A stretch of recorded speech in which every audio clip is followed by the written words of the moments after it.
Alors que depuis début décembre, l'équipe tournefeuillaise de Christophe Gutin enseigne les bons résultats pour une série de 4 victoires lors des 5 derniers matchs, les Toulouse-Fontaine tardent toujours à trouver une véritable régularité.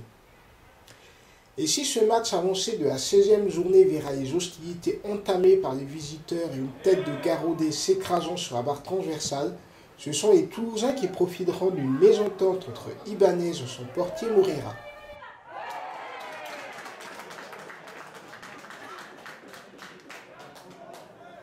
C'est vrai que c'est la première fois qu'on joue un jeudi soir, donc peut-être que ça nous a perturbé dans nos habitudes. On a fait une bonne séance de physique mardi, donc est-ce que ça y a joué, je ne sais pas.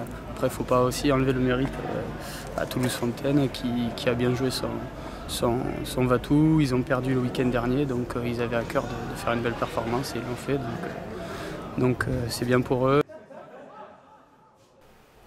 Tournefeuille, plutôt absent des débats dans la première demi-heure, réagira en fin de première période.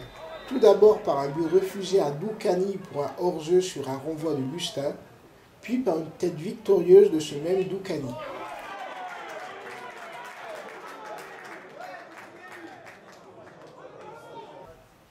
Mais cette révolte tournefeuillaise ne survivra guère au retour des vestiaires, avec la reprise de la domination toulousaine et un mouvement collectif voyant le service de Poinzeau pour Garot dans la frappe limpide trempée Moreira.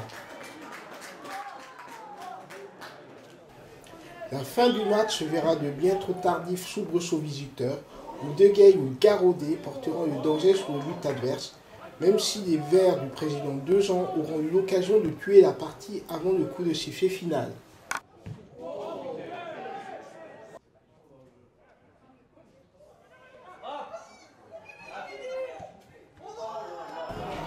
Je pense qu'on était un peu bas, les lignes étaient trop espacées, on ne jouait pas ensemble.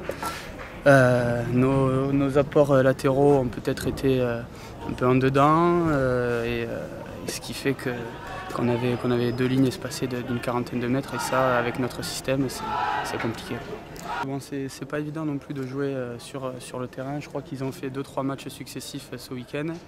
La pelouse était, on ne peut pas dire que c'était une pelouse de grande qualité. Après, Toulouse-Fontaine a su bien jouer dessus, donc c'était à nous. Mais on a essayé de bien jouer quelques coups, on a fait quelques barres, bon, mais on n'a pas eu l'occasion de concrétiser quelques belles occasions. Et voilà, du coup, on perd 2.